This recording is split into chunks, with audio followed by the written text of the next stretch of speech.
Mariage secret de ma sœur, j'ai fait la liste, tu n'étais pas dessus. L'humiliation est totale devant les photos de groupe.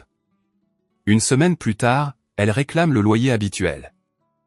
J'ai découvert que ma sœur s'était mariée de la même manière qu'on découvre qu'on a été remplacé au travail, par hasard, publiquement et délibérément. Je lui ai envoyé un SMS ce matin-là, rien de dramatique, juste, vous avez fini par fixer une date ? Je préparais mon café, pensant à moitié à mes échéances professionnelles et à moitié au fait qu'elle était étrangement silencieuse depuis des semaines. Elle a répondu en moins d'une minute, on s'est marié hier. Puis un autre message est arrivé juste après, comme si elle avait hâte de remuer le couteau dans la plaie, juste pour les gens importants. J'ai fixé mon téléphone jusqu'à ce que l'écran s'assombrisse. Ma gorge s'est serrée. Cette lente compression qui se produit quand on réalise qu'on n'est pas blessé par un accident, mais par une décision réfléchie. Je l'ai appelé quand même. Pas pour supplier, pas pour me disputer, juste pour entendre le ton de sa voix. Pour confirmer si j'avais mal interprété. Elle a répondu sur haut-parleur, comme si elle avait un public. Oh, a-t-elle dit d'un ton joyeux. Tu as vu. J'ai demandé la date, gardant ma voix neutre, tu aurais pu me le dire. Elle a émis un petit son, mi-rire, mi-soupir, comme si j'étais collante. J'ai fait la liste des invités, a-t-elle dit fièrement. Tu n'étais pas dessus. Puis elle a fait une pause assez longue pour que le message passe bien. Seulement pour les gens importants.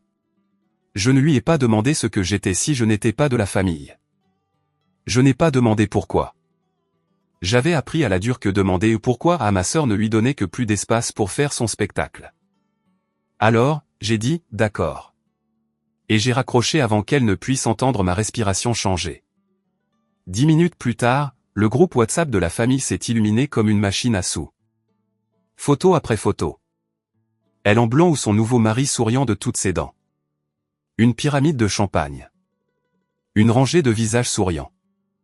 J'ai reconnu des cousins qui m'avaient emprunté de l'argent sans jamais me rembourser. Des oncles qui me traitaient de responsable comme si c'était un compliment et une laisse à la fois. Quelqu'un a écrit « si beau ». Quelqu'un d'autre a ajouté quelque chose d'intime et de classe.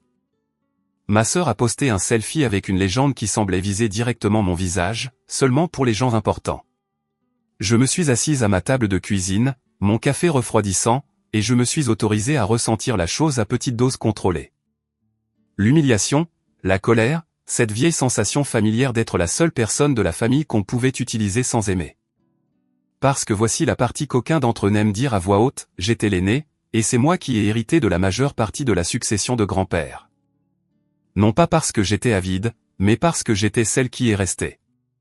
Quand la santé de mon grand-père a commencé à décliner, tous les autres avaient une raison pour ne pas venir le voir. Ils étaient occupés. Ils étaient débordés. Ils avaient leur propre vie. C'est moi qui ai appris ces médicaments, qui l'ai accompagné aux rendez-vous médicaux, payé les factures quand la confusion s'est installée, et repoussé les parents inserviables qui se sont soudainement inquiétés dès qu'ils ont senti l'odeur de l'argent. Quand il est décédé, il a laissé quelque chose à mes frères et sœurs. À moi, il a laissé la responsabilité. Je suis devenue l'exécutrice testamentaire. Je suis devenue la rabat-joie, celle qui faisait des tableaux Excel, celle qui disait non, celle qu'on pouvait blâmer pour chaque déception tout en s'attendant à ce qu'elle paie le loyer. Alors, quand ma sœur m'a exclu de son mariage, j'ai compris exactement ce qu'elle faisait. Elle ne me coupait pas les ponts parce qu'elle n'avait pas besoin de moi. Elle me coupait les ponts parce qu'elle ne voulait pas que je voie ce qu'elle dépensait. Une semaine a passé. Je ne l'ai pas confrontée. Je n'ai pas posté de citations énigmatiques. Je n'ai pas appelé les proches pour recruter de la sympathie. Je suis allé travailler. J'ai assisté à des réunions. J'ai payé les factures que je payais toujours. J'ai maintenu la paix familiale comme je l'ai toujours fait, avec mon silence et mon argent. Puis, un mardi matin, mon téléphone a sonné. Ma sœur. J'ai fixé son nom un instant avant de répondre, sachant déjà que ce n'était pas des excuses. Salut, dit-elle, la voix légère comme si nous étions amis. Le loyer est en retard. Je n'ai rien dit. Elle a continué, plus vite maintenant. Tu l'as envoyé comme d'habitude? Parce que le propriétaire m'a envoyé un mail et je ne peux pas gérer ce stress maintenant. Je viens littéralement de me marier. L'audace était si pure qu'elle m'a presque impressionné. J'ai tourné légèrement ma chaise vers la fenêtre de mon bureau, regardant les voitures passer en bas comme si tout était normal dans le monde. Je n'ai rien reçu du propriétaire, ai-je dit. Elle a pouffé. Eh bien, moi si, et c'est gênant. Alors, peux-tu juste l'envoyer? Là, aujourd'hui.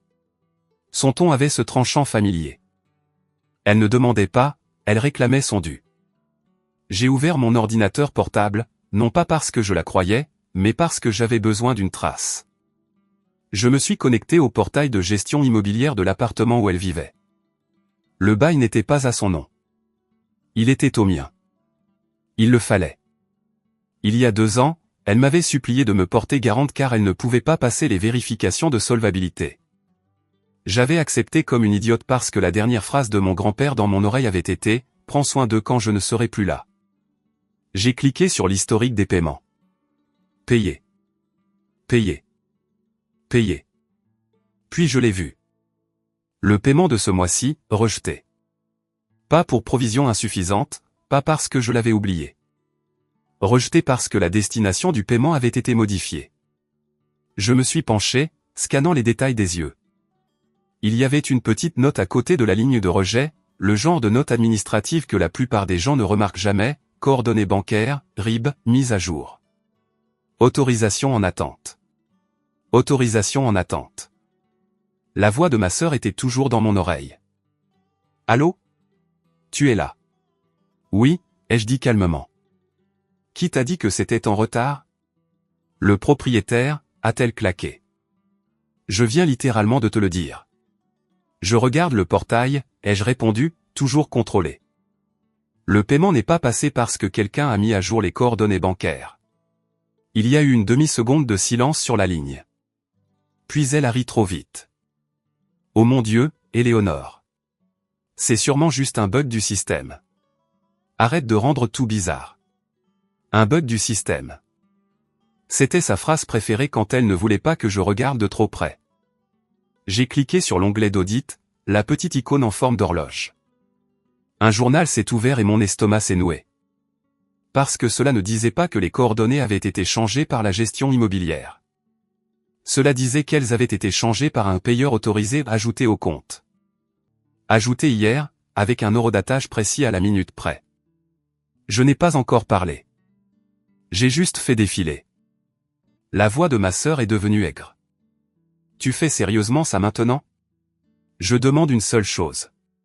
Tu es toujours comme ça. Froide, contrôlante, agissant comme si tu possédais tout le monde. Je ne l'ai pas corrigé. Je n'ai pas argumenté.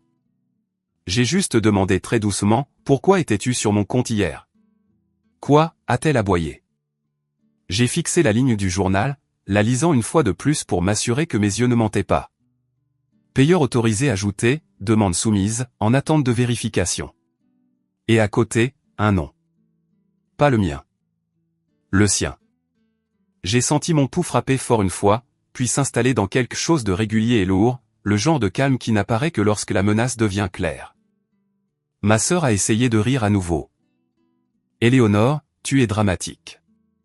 Envoie juste le loyer. N'en fais pas toute une histoire. J'ai regardé le journal d'audit et cliqué sur la flèche de détail. Une nouvelle fenêtre s'est ouverte avec la méthode de vérification. Ce n'était pas un email pour moi. Ce n'était pas un SMS pour moi. C'était une lettre de vérification imprimée envoyée à une adresse qui n'était pas la mienne. Une adresse que j'ai reconnue immédiatement, une boutique de domiciliation et de services postaux à 5 minutes de mon bureau. La voix de ma sœur continuait de pousser. Tu sais quoi? Très bien. Si tu ne l'envoies pas, je dirai à tout le monde que tu me punis parce que je ne t'ai pas invité. Je leur dirai que tu es jalouse. Je leur dirai. Je n'ai pas oublié de payer ton loyer, l'ai-je interrompu doucement. Elle s'est tue. J'ai fixé l'écran et j'ai dit la phrase que je retenais depuis qu'elle avait ricané seulement pour les gens importants. Je t'avais dit, ai-je continué, que si jamais tu essayais de toucher à quoi que ce soit lié à l'argent de grand-père ou à mes comptes, j'arrêterais d'être silencieuse. Elle a pris une inspiration brutale. Tu ne peux rien prouver. Je ne lui ai pas répondu parce que je regardais déjà la ligne qui prouvait qu'elle avait fait plus que se plaindre du loyer. Elle avait essayé de détourner mon paiement. Et le portail montrait exactement où elle voulait qu'il aille. Je n'ai pas rappelé ma sœur. Je ne lui ai pas envoyé de SMS non plus, même si mon pouce planait sur son nom comme si ma mémoire musculaire voulait recommencer le même vieux cycle. Moi suppliant pour de la clarté. Elle me nourrissant d'humiliation. Tous les autres regardant comme si c'était un divertissement. Au lieu de cela, j'ai imprimé le journal d'audit. Puis j'ai conduit directement au bureau de gestion immobilière. Le bâtiment se trouvait derrière une rangée d'arbustes bien taillés et un panneau avec un lettrage joyeux qui promettait une communauté. À l'intérieur, ça sentait le nettoyant au citron et le désodorisant bon marché. Il y avait un bol de menthe sur le comptoir, une photo encadrée de la piscine, une caméra de sécurité dans le coin avec sa petite lumière verte clignotant comme un battement de cœur. Je me suis dirigé vers le bureau d'accueil et j'ai dit, je suis la titulaire du bail pour l'unité 310. J'ai besoin de parler à quelqu'un au sujet de modifications non autorisées du routage des paiements. La réceptionniste a cligné des yeux, ses doigts se dirigeant déjà vers son clavier. Non. Éléonore Martin, ai-je dit, en restant simple. Elle a tapé, froncé les sourcils et jeté un coup d'œil à son écran comme s'il venait de l'insulter. Ce compte est signalé, a-t-elle dit prudemment. Signalé comment, ai-je demandé. Elle n'a pas répondu à ça. Elle s'est levée. J'ai attendu, mon dossier serré contre mes côtes, écoutant le bureau. Le bourdonnement des imprimantes, les téléphones, les conversations feutrées. Derrière une paroi vitrée, quelqu'un en blazer discutait calmement avec un locataire au sujet de frais de retard. Des problèmes normaux, des problèmes sûrs. Puis un homme est sorti du bureau du fond. La quarantaine, coupe de cheveux soignée, badge plastifié accroché à sa ceinture. Il n'a pas souri comme le service client. Il a souri comme quelqu'un qui avait déjà lu les notes. Madame Martin, a-t-il dit. Je suis Victor. Venez avec moi. La porte de son bureau s'est fermée avec un clic doux qui ressemblait à la vie privée devenant une politique stricte. Il a désigné une chaise et s'est assis en face de moi, affichant mon compte sur son écran. Je vais être direct, a dit Victor. Votre portail réside montre une tentative de modification de la destination du paiement et une tentative d'ajout d'un payeur autorisé, et c'est pourquoi le système a rejeté le loyer. J'ai hoché la tête une fois. Ça dit que le RIB a été mis à jour et que l'autorisation est en attente, ai-je dit. Le payeur autorisé a été ajouté hier. Les yeux de Victor se sont plissés. Vous avez vu l'onglet d'audit? Oui, ai-je dit. Il a expiré lentement comme s'il respectait cela. Bien, parce que la plupart des gens ne le font pas, et c'est comme ça que ces situations arrivent. Il a cliqué 2 fois et a tourné son écran légèrement vers moi. Sur l'écran se trouvait un journal, exactement ce que j'avais vu à la maison, mais avec plus de détails. Ajout de payeur autorisé, demande soumise, en attente de vérification. Demandé par Chloé Martin Dubois. Horodatage, hier, 16h58. Méthode, courrier. Lettre de vérification. Adresse de vérification, boîte postale 88, adresse de la boutique de domiciliation. Mon estomac s'est serré au nom. Chloé était le prénom de ma sœur depuis sa naissance. Et Martin Dubois était nouveau, son nom de femme mariée, celui dont elle était soudainement fière. Comme si changer son nom de famille pouvait changer son caractère. Victor a pointé l'adresse de vérification. Ce n'est pas votre adresse enregistrée, a-t-il dit. Non, ai-je répondu. C'est une boutique de services postaux. La bouche de Victor s'est pincée. Et c'est un signal d'alarme. Il a cliqué sur la mise à jour bancaire et une nouvelle fenêtre s'est ouverte avec les champs de destination. Je me suis penché. Ce n'était pas un compte de propriétaire. Ce n'était pas un processeur de paiement d'entreprise. C'était un compte courant personnel.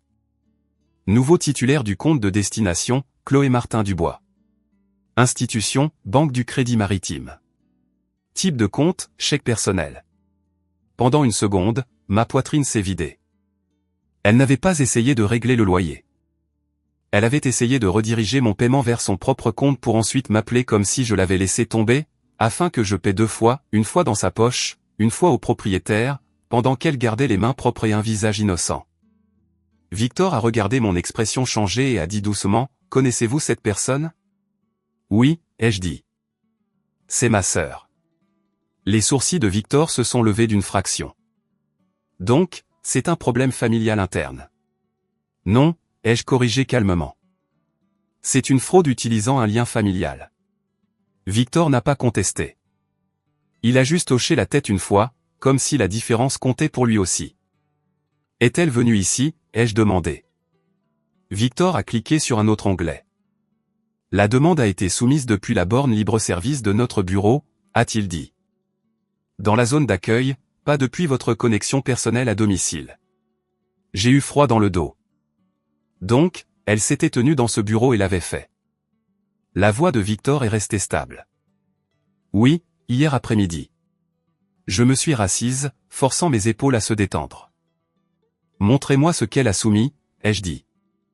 Victor a hésité un instant. Politique de confidentialité, a-t-il prévenu, puis a dit, je peux vous montrer les pièces jointes. Je ne peux pas vous donner de copie sans une contestation formelle, mais vous pouvez les voir. Il a ouvert la liste des fichiers. Il y avait 3 pièces jointes. L'une était une lettre d'autorisation scannée, tapée dans une police propre, disant que j'autorisais Chloé à gérer les paiements de loyer et à recevoir le courrier de vérification en mon nom.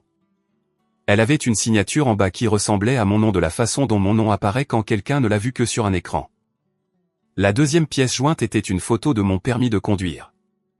Pas un scan, une photo. Les bords étaient légèrement déformés. Une ligne de reflet traversait le haut comme s'il avait été photographié sous une lumière de cuisine. J'ai senti ma gorge se serrer parce que je me suis souvenu de l'étreinte d'hier.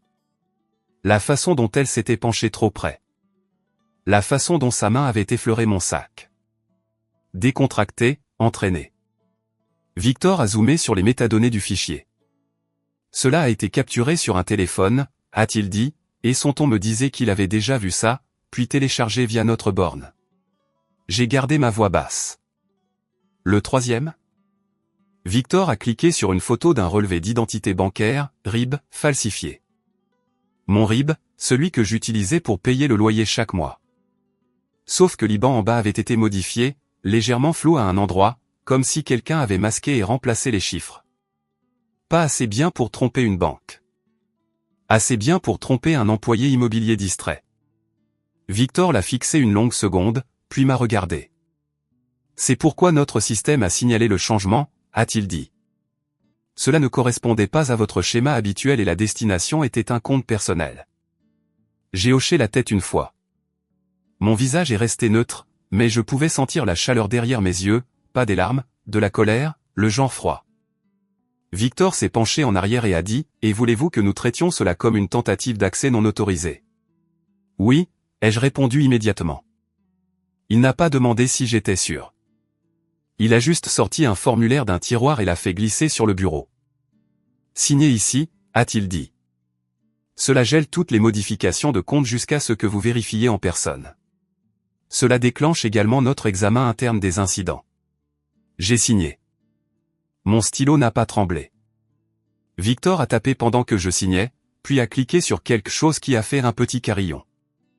Doux, administratif, final. Voilà, a-t-il dit. Personne ne peut rien changer sur ce compte réside sans votre présence physique avec une pièce d'identité. J'ai expiré lentement. Pouvez-vous annuler la demande de mise à jour bancaire, ai-je demandé. Elle n'a jamais abouti, a dit Victor. Elle était en attente de vérification. Nous l'avons annulée. Votre loyer peut être payé par le canal normal aujourd'hui. Bien, ai-je dit. Victor a de nouveau fixé l'écran, puis a ajouté, il y a un autre détail que vous devriez voir. Mon estomac s'est serré. Quoi? Il a ouvert un champ de notes intitulé Interaction bureau. Il avait été tapé par quelqu'un à l'accueil hier. La sœur de la résidente a insisté sur le fait que la titulaire du bail était instable et a demandé à être ajoutée comme payeur autorisé. A prétendu que la titulaire était d'accord mais avait paniqué. A demandé une vérification par courrier à une adresse alternative. Ma mâchoire s'est serrée. C'était là encore. Instable. Utilisé comme un passe-partout pour empêcher les gens de poser des questions. Victor m'a regardé attentivement. Avez-vous donné votre accord, a-t-il demandé. Non, ai-je dit. Elle n'était pas invitée dans ma vie hier. Elle cherchait un levier. Victor a hoché la tête une fois. Je vais extraire les images de la caméra du hall, a-t-il dit. Si le siège demande, nous les aurons. Je me suis levé, j'ai glissé mon dossier sous mon bras et je l'ai remercié sans chaleur. Il avait fait son travail. Et c'était tout ce dont j'avais besoin. En sortant, mon téléphone a vibré. Chloé.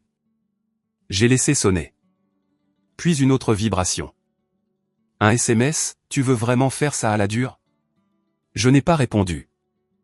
Je suis allé directement à ma voiture et j'ai conduit jusqu'à la boutique de domiciliation.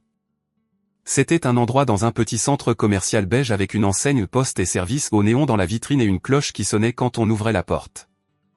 À l'intérieur, ça sentait le carton et l'encre, des étagères bordées de boîtes scotchées. Un comptoir couvert de listes de prix plastifiées. Une caméra de sécurité au-dessus de la caisse clignotait régulièrement. Je me suis avancé et j'ai dit « Bonjour, j'ai besoin de renseignements sur une boîte postale privée utilisée pour intercepter du courrier de vérification lié à mon nom. » L'employé, une femme aux yeux fatigués et aux chignons serrés, n'a pas bronché, mais son visage s'est légèrement fermé. « Nous ne pouvons pas divulguer d'informations sur les titulaires de boîtes, a-t-elle dit automatiquement. « Je ne demande pas de détails privés, ai-je répondu d'un ton contrôlé. Je demande si vous avez reçu un courrier recommandé adressé à Éléonore Martin à un numéro de boîte enregistré ici. » Ses yeux ont glissé vers une pile d'enveloppes derrière le comptoir. Puis vers moi. « Avez-vous une pièce d'identité ?» a-t-elle demandé. Je la lui ai tendue. Elle l'a regardé, puis a jeté un coup d'œil à un écran d'ordinateur, ses doigts bougeant rapidement. « Quel numéro de boîte ?» J'ai sorti l'impression que Victor m'avait permis de photographier. Juste la ligne d'adresse de vérification, rien d'autre. Je l'ai glissé vers elle. Elle a tapé, fait une pause, et son expression a changé. Pas choquée. Pire. Prudente. « Nous avons une boîte active sous ce numéro, a-t-elle dit. Mais elle n'est pas à votre nom. Je sais, ai-je dit doucement. À quel nom est-elle? Elle a secoué la tête. Je ne peux pas vous dire ça. Je n'ai pas discuté la politique. J'ai discuté la réalité. Y a-t-il du courrier adressé à moi qui a été livré ici, ai-je demandé. Elle a hésité. Il y en avait, a-t-elle admis. Une lettre. Elle a été récupérée. Par qui, ai-je demandé. Je ne peux pas, alors montrez-moi le registre des retraits, ai-je dit en gardant ma voix calme. L'employé a dégluti et a regardé vers une porte derrière le comptoir. Un instant, a-t-elle dit. Un homme est sorti. Énergie de gérant plus âgé, manches retroussées. Il s'est présenté comme Arnaud. Il a écouté sans interrompre. Puis il a hoché la tête une fois et a dit « Nous ne divulguons pas les titulaires de boîtes, mais nous gardons les signatures de retrait pour les articles recommandés. » Il a ouvert un tiroir et a sorti un porte-bloc. « S'il y a du courrier adressé à vous qui a été livré ici, et qu'il a été signé, nous pouvons au moins vous montrer la signature, a-t-il dit. C'est aussi loin que nous irons sans les forces de l'ordre. J'ai hoché la tête. C'est suffisant. Arnaud a feuilleté les pages, s'est arrêté et a tourné le porte-bloc vers moi. Il y avait une ligne datée d'hier après-midi, une enveloppe recommandée. Destinataire, Éléonore Martin. Signé par, C. Martin Dubois. La nouvelle signature de ma sœur, celle qu'elle avait probablement pratiquée pour son certificat de mariage. Fluide, confiante, comme si elle pouvait signer pour entrer n'importe où. Je l'ai fixée jusqu'à ce que mes yeux brûlent. Arnaud a dit doucement, si vous déposez une plainte, nous pouvons fournir les images du guichet de retrait. J'ai hoché la tête une fois. Je le ferai. Alors que je glissais ma carte d'identité dans mon portefeuille, Arnaud a ajouté, il y avait une autre enveloppe liée à cette boîte, qui ne venait pas du bureau immobilier. Mon estomac s'est serré. De où? Il a jeté un coup d'œil à la ligne à nouveau et a dit, du tribunal judiciaire, service des successions. J'ai eu froid dans le dos. Parce que si elle interceptait le courrier de la succession, ce n'était pas seulement une question de loyer. C'était une question d'héritage. Et soudain, les photos de mariage dans le groupe WhatsApp ont pris un sens qui m'a donné la nausée. Parce qu'elle ne m'avait pas exclu pour me punir. Elle m'avait exclu pour pouvoir manipuler le récit familial pendant qu'elle redirigeait discrètement des documents juridiques dans mon dos. Je ne suis pas rentré chez moi après la boutique de domiciliation. J'ai conduit au centre-ville, me suis garé à 2 pâtés de maison du tribunal et suis entré au greffe des successions avec mon dossier coincé sous mon bras comme un bouclier. Le hall sentait le vieux papier et les détecteurs de métaux. Les chaussures couinaient sur le carrelage. Un agent de sécurité m'a fait un signe de tête sans intérêt. Au-dessus, les néons donnaient à tout le monde un air légèrement coupable. J'ai trouvé le guichet du greffier et j'ai attendu derrière un homme qui se disputait à propos d'un acte et une femme serrant une pile de formulaires comme s'il la maintenait en vie. Quand ce fut mon tour, j'ai glissé ma carte d'identité sous la vitre et j'ai gardé ma voix calme. Je dois me renseigner sur un courrier recommandé qui m'était adressé et qui a été envoyé depuis ce bureau, ai-je dit. Il a été livré à une boîte postale privée que je ne possède pas. La greffière, fin de la cinquantaine, cheveux tirés en arrière, yeux vifs d'une vie passée à voir les gens mentir, n'a pas réagi émotionnellement. Elle a juste demandé, non. Éléonore Martin, ai-je dit. Elle a tapé, cliqué et fixé son écran un instant trop long. Puis elle a demandé, êtes-vous l'exécutrice testamentaire? Oui, ai-je répondu. Ce mot a changé sa posture. Pas plus amicale, plus prudente. Quelle succession, a-t-elle demandé. Je lui ai donné le nom de mon grand-père. Ses doigts ont bougé à nouveau. L'imprimante derrière elle a bourdonné une fois, puis elle s'est penchée plus près de son écran, les yeux plissés. D'accord, a-t-elle dit lentement. Je vois une note. Mon estomac s'est serré. Quelle note? Elle n'a pas répondu tout de suite. Elle a cliqué sur un autre onglet et a tapé quelque chose qui a fait sonner les touches trop fort dans le silence. Puis elle m'a regardé à travers la vitre. Ce dossier a une instruction de rétention de courrier, a-t-elle dit. Ce qui signifie que la correspondance ne doit pas être redirigée ou remise à qui que ce soit d'autre que l'exécuteur en personne avec identification. Une ligne froide a parcouru ma colonne vertébrale. Une rétention de courrier, ai-je répété. Oui, a-t-elle dit. Elle a été placée parce que quelqu'un a essayé de changer l'adresse de correspondance la semaine dernière. J'ai gardé mon visage neutre.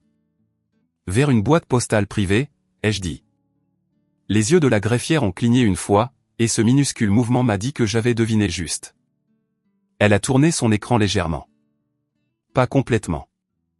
Juste assez pour que je puisse voir l'entête d'un formulaire à l'écran, demande de mise à jour de l'adresse postale, correspondance succession. La nouvelle ligne d'adresse était une BP, la même boutique de domiciliation. La greffière a dit, cette demande a été refusée. Ma bouche est devenue sèche. Qui l'a soumise? Elle a tapoté l'écran avec son stylo. C'est enregistré sous une partie intéressée, a-t-elle dit. Chloé Martin Dubois. Le nom de femme mariée de ma sœur avait l'air faux dans cette police de tribunal. Trop propre pour ce qu'elle faisait avec. Je suis resté immobile, les mains visibles sur le rebord du comptoir. Du courrier recommandé m'a-t-il été envoyé, ai-je demandé. La greffière a cliqué à nouveau. Oui, a-t-elle dit. 2 articles. L'un était un avis concernant une requête. L'autre était un calendrier d'audience. Mon estomac s'est serré. Quelle requête? Elle m'a regardé comme si elle allait dire quelque chose qu'elle avait appris à dire sans pitié. Requête pour révoquer l'exécuteur testamentaire, a-t-elle dit. Pendant un moment, les bruits du tribunal se sont estompés. Mes oreilles se sont remplies d'un bourdonnement sourd, comme si mon corps essayait de s'inonder d'adrénaline, et que je ne le laissais pas faire. Sur quel motif, ai-je demandé. Les lèvres de la greffière se sont pincées. Mauvaise gestion alléguée, a-t-elle dit. Défaut allégué de distribution des actifs. Exploitation financière alléguée. Les mots ont frappé plus fort que les photos de mariage n'auraient jamais pu le faire parce qu'ils n'étaient pas destinés à blesser mes sentiments. Ils étaient destinés à déclencher le système. J'ai gardé ma voix égale. Puis-je voir la requête? Vous pouvez demander des copies, a-t-elle dit. En tant qu'exécutrice, vous y avez droit, mais je vais vous dire maintenant qu'il y a des pièces jointes. Bien sûr qu'il y en a, ai-je murmuré surtout pour moi-même. Elle a glissé un formulaire sous la vitre. Je l'ai rempli avec un stylo enchaîné au comptoir, mon écriture stable. En signant, j'ai remarqué l'écriteau collé sur la vitre, toutes les demandes sont enregistrées. Les fausses déclarations sont passibles de sanctions. Chloé ne se souciait pas des sanctions. Elle se souciait du levier. La greffière a pris mon formulaire, puis a disparu dans une arrière-salle. Les minutes se sont étirées. J'ai fixé le seau sur la vitre et écouté le bruit sourd des tampons frappant le papier quelque part derrière le mur. Quand elle est revenue, elle a posé un dossier agrafé sur le comptoir et l'a glissé sous la fente. La première page avait un en-tête en gras et un numéro de dossier. Le papier semblait plus lourd qu'il n'aurait dû, comme s'il portait une intention. J'ai lu le premier paragraphe. Chloé prétendait que j'avais contrôlé l'argent de grand-père et retenu les distributions par méchanceté. Elle prétendait que j'utilisais ma position d'exécutrice pour punir mes frères et sœurs. Et elle prétendait que j'étais instable et vindicative, et que mon grand-père était confus quand il a structuré l'héritage comme il l'a fait. Instable. C'était là encore, habillé en langage juridique. J'ai tourné la page vers la liste des pièces jointes. Mon souffle s'est coupé juste une fois. Elle n'avait pas joint de vraies preuves. Elle avait joint des scènes sélectionnées. Des captures d'écran de SMS familiaux sortis de leur contexte. Une photo de moi dans la salle d'attente de l'hôpital l'année où grand-père est tombé. Comme si être présente était suspect. Une copie du bail de son appartement avec mon nom surligné comme si payer son loyer était la preuve que je contrôlais son logement. Elle avait transformé mon soutien en crime. La greffière observait mon visage sans expression. Il y a aussi une demande d'ordonnance temporaire, a-t-elle dit. J'ai levé les yeux. Quelle ordonnance temporaire ? Elle a tapoté le haut de la page suivante avec son stylo. Pour geler les distributions de la succession, a-t-elle dit. Pour vous obliger à comparaître et pour diriger tous les avis vers une adresse alternative en attendant l'examen. Ma gorge s'est serrée. La boîte postale.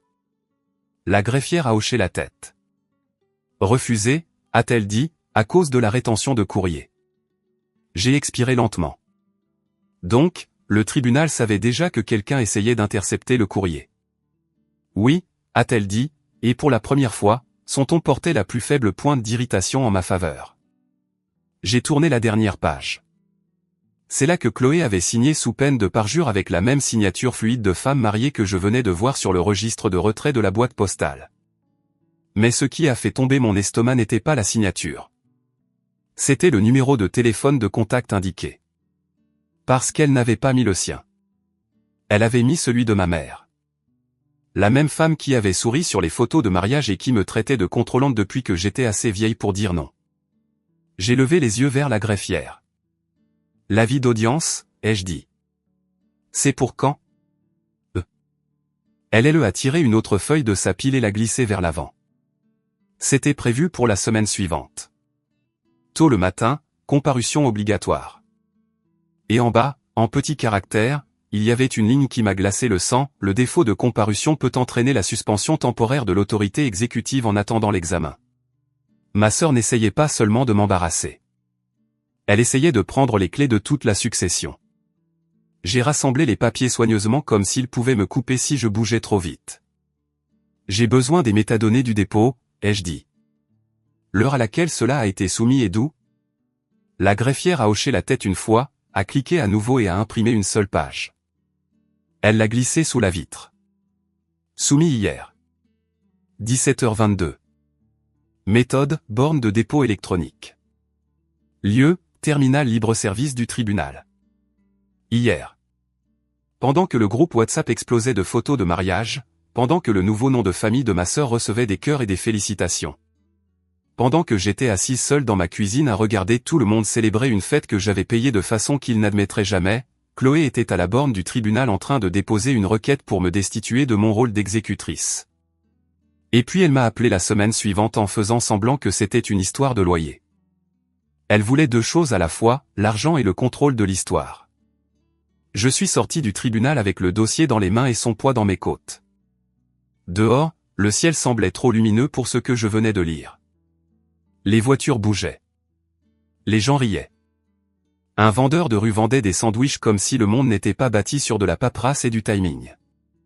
Je me suis assise dans ma voiture et j'ai ouvert mon téléphone. Je n'ai pas appelé Chloé. J'ai appelé un avocat spécialisé dans les successions dont j'avais gardé le numéro dans mes contacts depuis la mort de grand-père. Comme un extincteur qu'on espère ne jamais avoir à utiliser. Une réceptionniste a répondu, et j'ai gardé ma voix stable. J'ai besoin d'une consultation d'urgence aujourd'hui, ai-je dit. Il y a une requête pour me révoquer en tant qu'exécutrice et il y a des preuves que quelqu'un intercepte le courrier de la succession. Elle n'a pas demandé pourquoi. Elle a demandé le numéro de dossier. Cela seul m'a dit que ce n'était pas rare. Quand l'avocat est finalement venu en ligne, sa voix était calme, mesurée.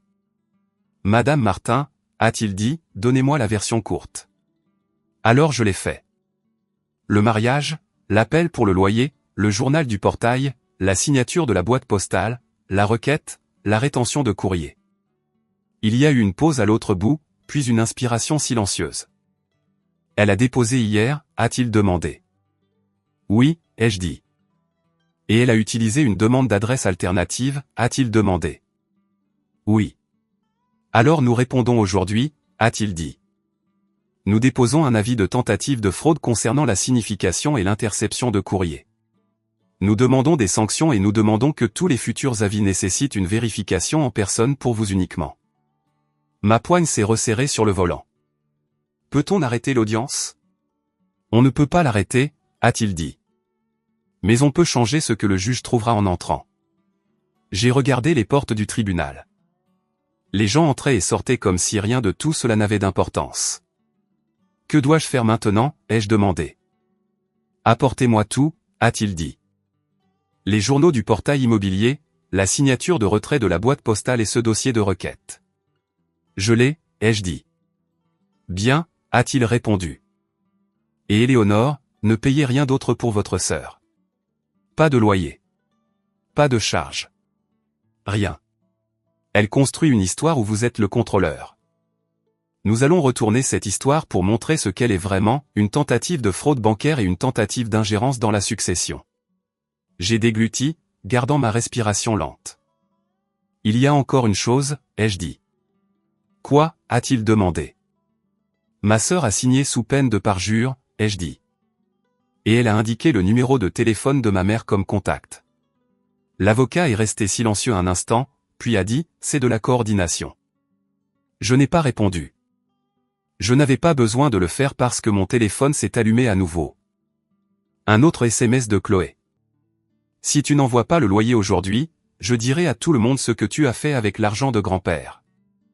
J'ai fixé l'écran sans cligner des yeux. Puis j'ai regardé la bulle de frappe apparaître. Et quand le message suivant est arrivé, mon sang est devenu plus froid qu'au tribunal. Parce qu'elle ne demandait pas le loyer. Elle demandait les identifiants du compte de la succession. Je n'ai pas répondu au message de Chloé. J'ai pris une capture d'écran, je l'ai enregistrée dans un dossier étiqueté avec la date, et je l'ai transféré à mon avocat. Puis j'ai conduit directement à son bureau avant que ma sœur ne puisse transformer le prochain mensonge en document officiel. Le bâtiment était au centre-ville, calme, le genre d'endroit où les gens parlent doucement parce que les murs en ont trop entendu. La réceptionniste ne m'a pas demandé de répéter cette fois. Elle a reconnu l'urgence dans ma voix et m'a fait entrer immédiatement. Mon avocat, maître Simon Leroux, m'a rencontré à sa porte, les manches retroussées et un bloc-notes déjà ouvert. « Montrez-moi tout », a-t-il dit. Je l'ai étalé en pile propre sur son bureau. Le journal d'audit du portail, les notes de Victor, la signature de retrait de la boîte postale, le dossier de la requête, l'impression des métadonnées de la greffière.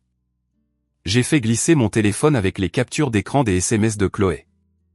Simon n'a pas réagi comme un proche. Il a réagi comme une personne qui sait ce qu'un juge a besoin de voir. Il a lu la requête d'abord, la mâchoire se serrant par petits incréments. Puis il a tourné la dernière page et a tapoté sa ligne de signature. Elle a signé sous peine de parjure, a-t-il dit doucement. Oui, ai-je répondu, et elle a indiqué le numéro de téléphone de ma mère. Il a hoché la tête une fois et a noté quelque chose. Puis il a pointé la page de demande de changement d'adresse. Ça, a-t-il dit, c'est une tentative d'interférence avec la signification. Les juges n'aiment pas quand les gens essaient de détourner les notifications officielles. Je ne me suis pas encore assise. Je suis resté debout parce que m'asseoir ressemblait à une reddition. Simon m'a regardé. A-t-elle déjà eu accès au compte de la succession, a-t-il demandé. Non, ai-je dit. Je n'ai jamais partagé les identifiants. Elle n'en a jamais eu besoin. Les yeux de Simon sont restés stables. Alors pourquoi demande-t-elle les identifiants maintenant? Je n'ai pas répondu tout de suite parce que la réponse ne concernait pas le loyer. Elle concernait le contrôle. Elle veut déplacer de l'argent pendant que je suis distraite, ai-je dit. Et elle veut dire que c'était un accident ou que je l'ai approuvé et que j'ai paniqué. Le stylo de Simon s'est arrêté. Cette phrase, a-t-il dit. Quelle phrase, ai-je demandé. Il a fait glisser la note du gestionnaire immobilier vers moi. Celle où ma sœur insistait sur le fait que j'étais instable. Que j'étais d'accord mais que j'avais paniqué. C'est un script, a-t-il dit. Les gens l'utilisent quand ils veulent fabriquer un consentement. Mon téléphone a vibré à nouveau sur le bord de son bureau. Un nouveau SMS. Tu ne pourras pas jouer à la reine éternellement.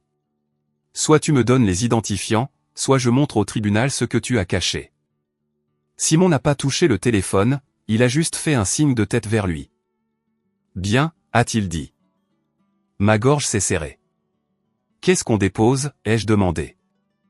Simon a tourné son bloc-notes pour que je puisse voir son plan écrit d'une écriture serrée et propre. Avis de tentative de fraude concernant la signification. Motion pour faire respecter la rétention de courrier et restreindre les demandes d'adresse alternatives. Opposition à la requête de révocation avec pièce justificative. Demande de sanction pour dépôt de mauvaise foi et parjure. Demande d'ordonnance de protection contre le harcèlement et l'ingérence. Il a tapoté la dernière ligne. Pas une ordonnance restrictive au sens dramatique, a-t-il dit. Une ordonnance du tribunal qui lui dit d'arrêter de vous contacter au sujet de l'accès à la succession et d'arrêter d'essayer d'intervenir auprès de tiers. Le juge aime les limites claires. J'ai hoché la tête une fois. D'accord. Simon s'est penché en arrière. Maintenant, dites-moi la seule chose que vous ne m'avez pas dite, a-t-il dit. J'ai froncé les sourcils. Quoi? La raison pour laquelle elle a choisi maintenant, a-t-il dit. Mariage, puis loyer, puis révocation de l'exécuteur. Ce n'est pas aléatoire. J'ai pris une lente inspiration. Parce qu'elle pense que l'argent de grand-père est la seule chose pour laquelle je suis bonne. J'ai dit, elle a passé des années à me traiter de contrôlante tout en me laissant payer ses factures. Elle veut l'héritage sans la responsabilité. Le mariage était juste son annonce. Les yeux de Simon ne se sont pas adoucis. Ils se sont aiguisés. Alors nous traitons cela comme ce que c'est, a-t-il dit. Une tentative coordonnée de saisir l'autorité. Il a sorti un formulaire de déclaration vierge d'un tiroir et l'a fait glisser vers moi. Nous allons déposer votre déclaration aujourd'hui, a-t-il dit. Chronologie claire, 2 pages, pas d'émotion, juste des faits. J'ai commencé à écrire pendant qu'il dictait la structure, les dates, les heures, qui a dit quoi, où j'étais. Il m'a fait inclure les moindres détails. Comment j'ai découvert le changement de rythme du loyer, où la lettre de vérification a été envoyée, qui a signé pour elle, où le dépôt à la borne du tribunal a été soumis. Chaque phrase était un clou. À mi-chemin, l'assistante de Simon a frappé et est entrée en tenant un téléphone. Maître, a-t-elle dit doucement, la banque est sur la ligne 1. C'est au sujet du compte de la succession. J'ai eu froid dans le dos. Pas de panique. Quelque chose de plus proche d'une peur contrôlée. Une sonnette d'alarme. Simon a pris l'appel sur haut-parleur. Ici Mariano, directrice principale à la Banque du Crédit Maritime, a dit une voix de femme, professionnelle et sèche. J'appelle concernant le compte de la succession Martin. Nous avons besoin que l'exécutrice vienne immédiatement avec une pièce d'identité. Le regard de Simon a croisé le mien. Il n'a pas demandé la permission. Il a simplement dit, nous sommes ici avec Madame Martin. Qu'est-ce qui a déclenché l'appel? Une brève pause. Il y a eu une tentative de demande de changement ce matin, a dit Marianne. Une personne a présenté des papiers revendiquant une autorité temporaire sur le compte de la succession. Ma mâchoire s'est serrée. Qui, ai-je demandé avant de pouvoir m'arrêter? La voix de Marianne est restée prudente. Je ne peux pas divulguer de nom sur haut-parleur sans vérifier le titulaire du compte en personne, a-t-elle dit. Mais la demande incluait des allégations selon lesquelles l'exécutrice retient des fonds et est mentalement inapte à gérer les distributions. Inapte. C'était là encore, déguisé en inquiétude. Simon s'est penché en avant. Madame O, a-t-il dit, ma cliente est l'exécutrice désignée par le tribunal. Nous avons des raisons de croire qu'il y a une tentative active d'interférence avec le service et l'accès. Nous sommes en route. Nous serons prêts, a répondu Marianne. S'il vous plaît, apportez vos lettres de nomination. L'appel s'est terminé. Simon n'a pas perdu une seconde. Il a saisi mon dossier, l'a claqué dans une pince à reliure et s'est levé. Maintenant, nous allons à la banque, a-t-il dit. Parce qu'elle essaie de créer un nouvel ensemble de preuves pendant que vous êtes occupé. Le trajet jusqu'à la banque du Crédit Maritime semblait trop normal pour ce qu'il portait. Feu rouge, piéton, une radio jouant dans une autre voiture. Simon passait en revue mes documents calmement sur le siège passager comme si nous allions à une réunion de routine. Pas à une bataille pour l'identité et l'argent. À l'intérieur de la banque, l'air était frais et sentait légèrement le café. Comptoir poli, voix feutrée, le clic doux des claviers. Un agent de sécurité nous a regardé entrer et a fait un signe de tête vers un bureau au fond du couloir. Marianne nous a rencontrés à la porte. Elle avait la cinquantaine, un tailleur strict, une expression neutre de la manière dont les gens le sont quand ils ont déjà lu quelque chose de laid. « Madame Martin », a-t-elle dit en me serrant la main une fois. « Merci d'être venue rapidement. » Elle nous a conduits dans son bureau et a fermé la porte.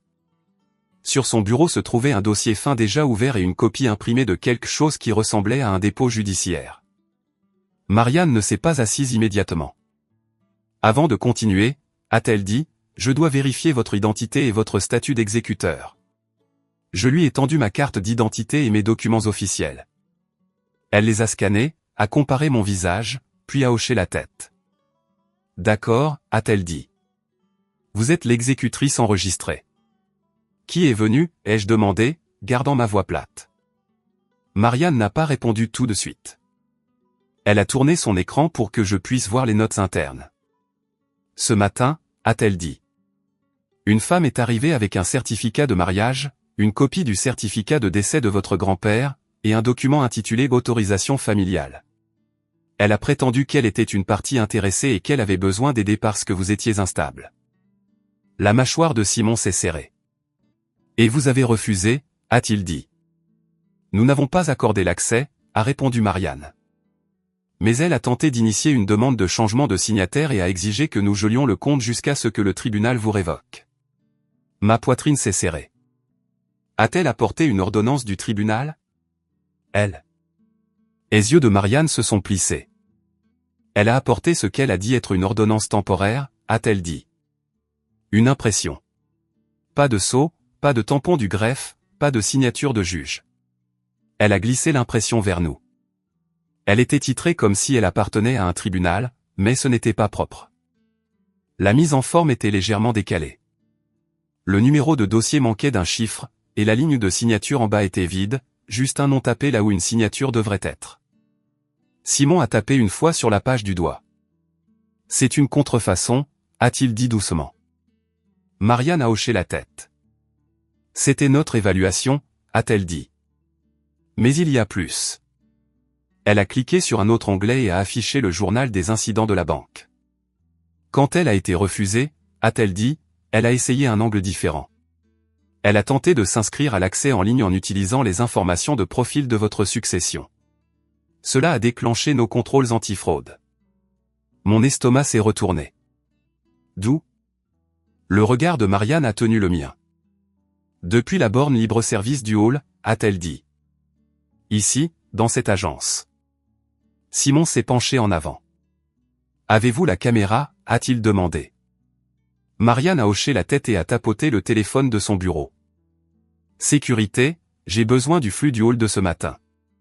10h à 10h30, a-t-elle dit. Une minute plus tard, une petite vidéo s'est ouverte sur son écran. Elle a fait défiler la chronologie. Les images montraient le hall, des clients attendant, un guichetier riant poliment, le garde se déplaçant en boucle lente. Puis Chloé est entrée dans le cadre. Je l'ai reconnue immédiatement, même à travers le grain. Cheveux soignés, posture vive, cette marche confiante comme si elle possédait n'importe quelle pièce où elle entrait. Ma mère suivait quelques pas derrière elle, serrant un dossier. Chloé s'est approchée de la borne avec détermination. Ma mère se tenait légèrement sur le côté, scannant le hall comme si elle s'assurait que quelqu'un les voyait. Chloé a tapé, fait une pause, tapé à nouveau, puis s'est penchée plus près de l'écran et a sorti son téléphone, l'inclinant comme si elle lisait un code ou photographiait des instructions. Marianne a mis la vidéo en pause et a zoomé. La main de Chloé tenait un papier avec une phrase de réinitialisation de mot de passe imprimée en haut. Une phrase que je n'avais jamais créée. La voix de Marianne est restée calme, mais ses yeux se sont durcis. Elles ont essayé de capturer l'accès en ligne, a-t-elle dit. Et quand cela a échoué, elles ont exigé que nous placions un gel. Simon m'a regardé. Ses coordonnées, a-t-il dit.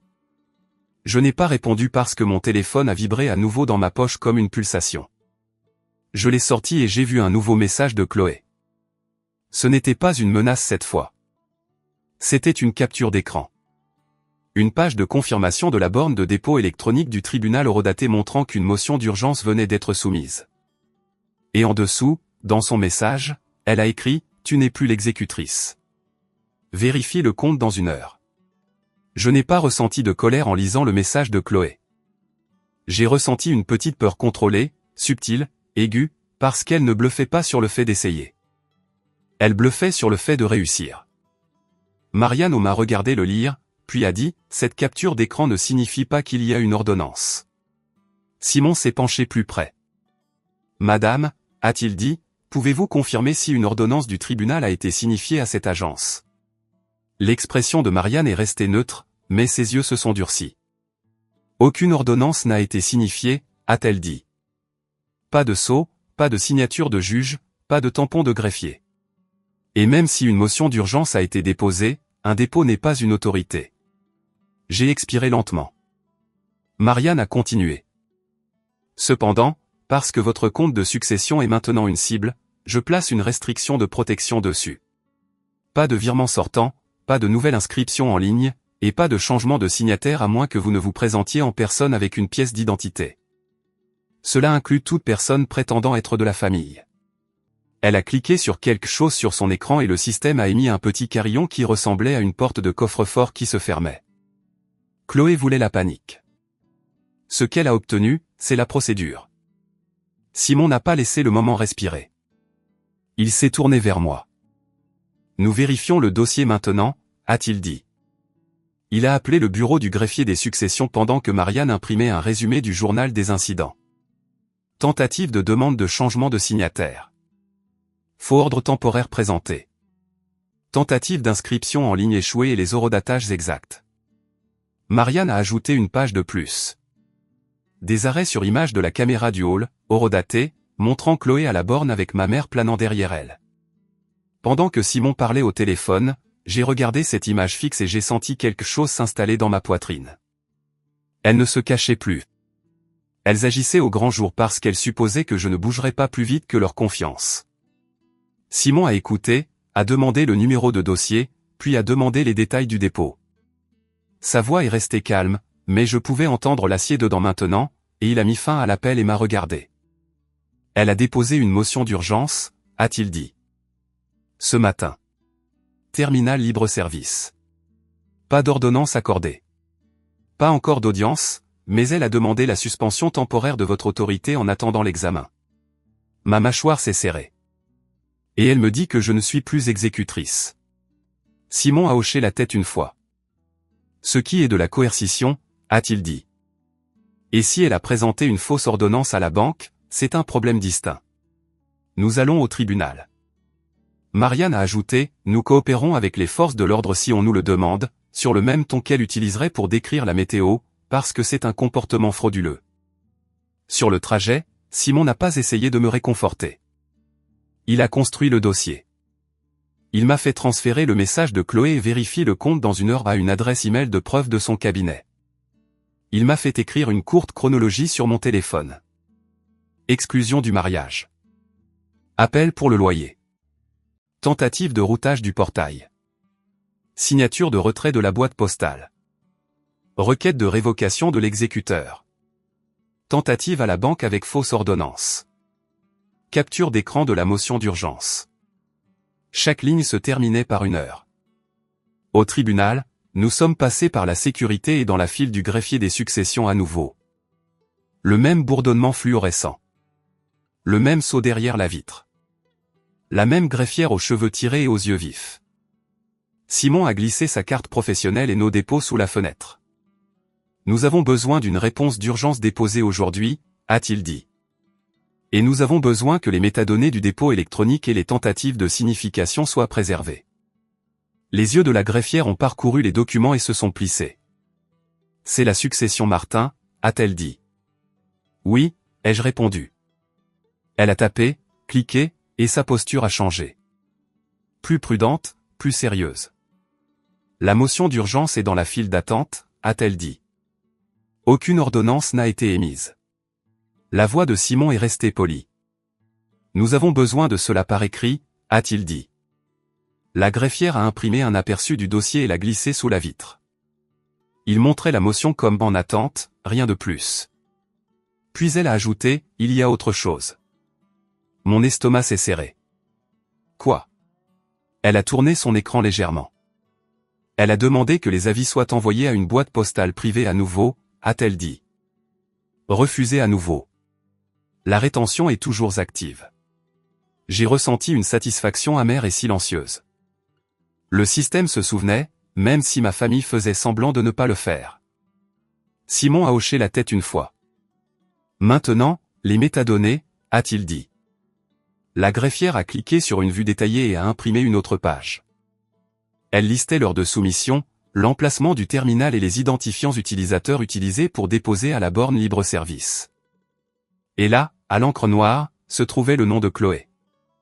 Par partie intéressée, par membre de la famille, son compte réel, son choix.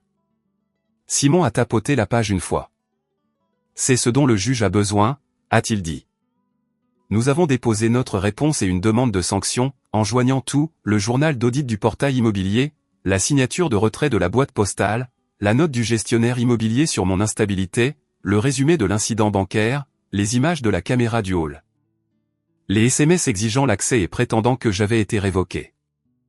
La greffière a tamponné la page supérieure avec un bruit sourd et final et l'a repoussée. Audience, a-t-elle dit, jetant un coup d'œil à son écran. Ils vous feront entrer cet après-midi.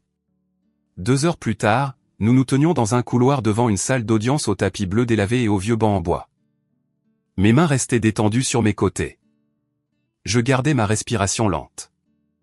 Ma peur était toujours là, mais petite, contenue, parce qu'elle était devenue quelque chose que je pouvais nommer. Puis Chloé est apparue au bout du couloir, pas seule. Ma mère marchait à côté d'elle avec un dossier pressé contre sa poitrine comme une arme. Chloé portait la même confiance brillante et propre qu'elle avait portée sur ses photos de mariage, comme si la célébration et le sabotage appartenaient à la même tenue. Elle m'a vu et a eu un sourire narquois. Seulement pour les gens importants, a-t-elle murmuré, juste assez fort pour m'atteindre. Je n'ai pas réagi. J'ai regardé Simon à la place. Tu vois comme elle est calme, ai-je demandé doucement. Simon a hoché la tête une fois. Les gens qui pensent être intouchables le sont toujours, a-t-il dit. L'huissier a ouvert la porte de la salle d'audience et a appelé notre affaire. À l'intérieur, le juge n'a pas souri. Il n'a pas demandé comment tout le monde allait. Il a regardé les dépôts, puis moi, puis Chloé. Madame Martin, m'a-t-il dit, vous êtes l'exécutrice actuelle enregistrée. Le menton de Chloé s'est levé comme si elle pouvait défier un dossier judiciaire par sa posture. Le juge s'est tourné vers Chloé. Madame Martin Dubois, a-t-il dit. Vous avez déposé une requête pour révoquer l'exécutrice et une motion d'urgence. Vous avez également demandé une signification alternative à une boîte postale privée qui n'est pas l'adresse de l'exécutrice. Expliquez-vous. La voix de Chloé est sortie douce, entraînée. Votre honneur, Éléonore est contrôlante. Elle retient l'argent. Elle devient émotionnelle. Je veux juste ce que grand-père voulait. Simon ne s'est pas encore levé. Il a laissé Chloé dépenser sa confiance. Le juge a demandé, avez-vous des preuves de mauvaise gestion? Chloé a levé son dossier. Oui, a-t-elle dit. Des messages. La preuve qu'elle paie mon loyer pour pouvoir me contrôler. La preuve qu'elle a isolé grand-père. Je l'ai regardé brandir mon aide comme si c'était un crime. Alors Simon s'est levé. Votre honneur, a-t-il dit calmement. Nous avons des dossiers objectifs qui montrent que la requérante ne cherche pas la responsabilité. Elle cherche l'accès. Il a remis nos pièces à conviction. Le juge les a feuilletés sans expression. Puis ses yeux se sont arrêtés sur le résumé de l'incident bancaire et l'arrêt sur image de la caméra. Il a levé les yeux. Qu'est-ce que cette fausse ordonnance? Le visage de Chloé a vacillé. Je ne sais pas ce que c'est, a-t-elle dit rapidement. Je n'ai pas. La voix de Simon est restée plate. Elle a présenté une impression étiquetée comme une ordonnance temporaire pour geler le compte de la succession, a-t-il dit. Pas de sceau, pas de tampon de greffier, pas de signature de juge. La banque l'a signalé comme une contrefaçon. L'agence a préservé les images du hall. Le regard du juge s'est aiguisé. Il s'est tourné vers Chloé. Êtes-vous allé à la banque ce matin? Chloé a hésité un demi-instant. Je suis allé poser des questions, a-t-elle dit. La voix du juge est devenue plus froide. Avez-vous tenté de changer l'autorité de signature sur le compte de la succession? Les yeux de Chloé se sont dardés vers ma mère. Ma mère a levé le menton comme si elle pouvait fixer un juge jusqu'à l'obéissance. Chloé a dit, j'essayais de protéger l'argent. Simon a fait glisser l'impression des métadonnées du dépôt électronique vers l'avant. Et voici les détails de la soumission de la motion d'urgence, a-t-il dit. Terminal libre-service. Identifiant de compte utilisé, Chloé Martin Dubois. Et voici les SMS envoyés à Madame Martin déclarant qu'elle n'était plus exécutrice et de vérifier le compte dans 1 heure. Le juge a lu la pièce à conviction des SMS pendant une longue seconde. Son visage n'a pas changé, mais la pièce l'a fait. L'air est devenu plus lourd. Puis le juge a posé une question qui a finalement fait craquer la confiance de Chloé. Pourquoi avez-vous exclu l'exécutrice de votre mariage et l'avez ensuite contactée pour un loyer 1 semaine plus tard, a-t-il demandé. Chloé a cligné des yeux, déstabilisée. Ce n'est pas pertinent. Ça l'est si le tribunal détermine le mobile, a dit le juge d'une voix ferme. Répondez. La bouche de Chloé s'est ouverte puis fermée. Parce que la vérité était laide dans une salle d'audience. Parce que la vérité était qu'elle aimait m'humilier, mais qu'elle aimait plus mon argent. Simon a parlé avant qu'elle ne puisse reconstruire son masque. Votre honneur, la requérante a tenté de rediriger les paiements de loyer vers son compte personnel en utilisant une autorisation falsifiée et du courrier intercepté, a-t-il dit. Nous avons le journal d'audit du portail immobilier, la note d'incident du gestionnaire immobilier et la signature de retrait de la boîte postale. C'est un modèle d'interférence et de tentative de redirection. Le juge s'est penché légèrement en arrière et a regardé Chloé comme les gens regardent une serrure qui a été forcée. Je rejette la motion d'urgence, a-t-il dit. Je rejette la demande de suspension temporaire. L'exécutrice reste en place. Le visage de Chloé s'est tendu. Le juge a continué. J'émets également une ordonnance stipulant que toute la correspondance de la succession reste restreinte à l'adresse vérifiée de l'exécutrice, sans changement d'adresse alternative sans audience judiciaire. Ma poitrine s'est desserrée d'une fraction. Puis il a baissé les yeux à nouveau et a dit la phrase qui a fait perdre ses couleurs au visage de ma mère. Ce dépôt semble être de mauvaise foi, a-t-il dit. Je fixe une audience pour déterminer les sanctions. Et je réfère l'affaire au procureur de la République pour examen de parjure potentielle et de faux et usage de faux liés à l'incident bancaire. Le souffle de Chloé s'est coupé. Ma mère a ouvert la bouche, outrée, prête à faire une scène. Et le juge l'a fait taire sans la regarder. Madame, a-t-il dit à ma mère, vous n'êtes pas partie au procès. Ne parlez pas, elle. Silence. La posture de l'huissier s'est rapprochée de Chloé et de ma mère, sans les toucher, juste présente d'une manière qui disait que le tribunal avait fini d'être diverti. Quand nous sommes sortis, Chloé a sifflé mon nom comme si c'était une malédiction. Je ne l'ai pas regardé. J'ai regardé l'ordonnance tamponnée dans la main de Simon. Parce que le papier parle plus fort que la famille. À l'extérieur du tribunal, 2 inspecteurs de la brigade financière nous ont rencontrés. Alertés par le rapport de la banque et le renvoi du tribunal, ils ont pris des dépositions, des copies, et ont demandé à voir les images de la banque et les registres de la boutique de domiciliation. Chloé a essayé de passer devant eux comme si elle ne reconnaissait pas les conséquences. L'un des inspecteurs s'est mis devant elle et a dit, « Madame Martin Dubois, nous devons vous parler d'un document judiciaire contrefait présenté à une banque et d'une tentative d'accès non autorisé à un compte de succession. » Le visage de Chloé est devenu très immobile. Maintenant, ma mère lui a saisi le bras instinctivement, et pour la première fois de la journée, ma mère a eu l'air effrayée. Pas de moi. Du casier judiciaire. 3 semaines plus tard, le procureur a engagé des poursuites contre Chloé pour tentative de fraude et faux et usage de faux liés à la fausse ordonnance et à la tentative d'accès au compte de la succession. Ainsi que des chefs d'accusation supplémentaires liés au courrier intercepté et à la tentative de détournement de loyer. Elle n'a pas pu appeler ça un drame familial devant un juge. Elle a eu une mise à l'épreuve, des dommages et intérêts à payer, et une ordonnance de non-contact qui signifiait qu'elle ne pourrait plus jamais m'envoyer de SMS pour de l'argent sans que cela devienne une autre violation. Ma mère n'a pas été inculpée aussi lourdement, mais elle a été nommée dans les rapports comme témoin impliqué, et le tribunal a accédé à ma demande de lui interdire de me contacter au sujet de la succession. Et j'ai payé le loyer une dernière fois directement au gestionnaire immobilier par le canal vérifié. Puis je me suis retiré du bail et j'ai laissé ma sœur apprendre ce que seulement pour les gens importants signifie quand les factures arrivent et que personne n'est là pour les couvrir discrètement.